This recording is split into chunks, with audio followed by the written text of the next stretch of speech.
করেই সকাল সকাল ঘুম থেকে উঠেছি যেন একটু উপরে আসতে পারি।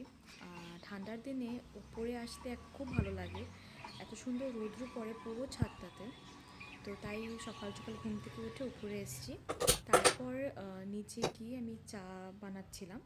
মা পুজো করছিল, তো বাবাও ছিল না বাড়িতে, বাবা আই থিঙ্ক বাজারে গেছিলো। তো আমি চা বানিয়ে নিচ্ছিলাম আমার জন্যে। আর এখানটায় মা করছিল পুজো।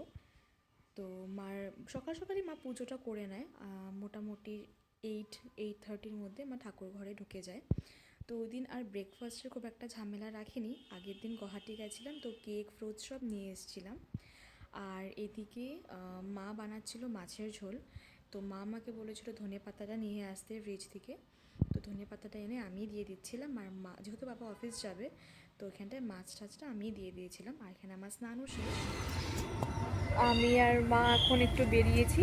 এখন আমরা যাব হচ্ছে একটু বাজার যাব, বাজার থেকে তারপরে আমরা একটু মামা বাড়ি যাব। তো আমরা বেরিয়ে গেছি, মামা বাড়ি যাচ্ছিলাম যেরকম শুনলে তোমরা। তো বাজারে গেছিলাম, বাজার থেকে তারপর একটু মামা বাড়ি যাচ্ছিলাম। বাড়িতে এসে করতাম বা কি, তাই ভাবলাম চলো একটু মামা বাড়িতে গিয়ে আসি, মাকে বললাম। আগের থেকে প্ল্যানও ছিল, তো তাই মামা বাড়িতে গেছিলাম। তো এখানটায় গিয়ে সবাই মিলে গল্প করছিলাম, এখানটায় মামারা সবাই, মামা মাসি সবাই বসে গল্প করছিল। আমরা চলে এসেছি বাড়িতে। তো মা গেল সন্ধ্যা দিতে। তো মা সন্ধ্যা দিচ্ছিল, আর এদিকে বাবা নিয়ে এসেছিল এত সবজি।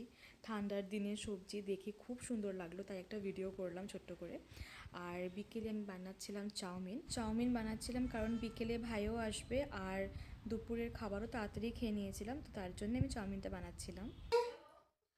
ভাজা কি ভাজা ডিম খাবা? হ্যাঁ। রাতে তুমি ডিম খাবা? হ্যাঁ।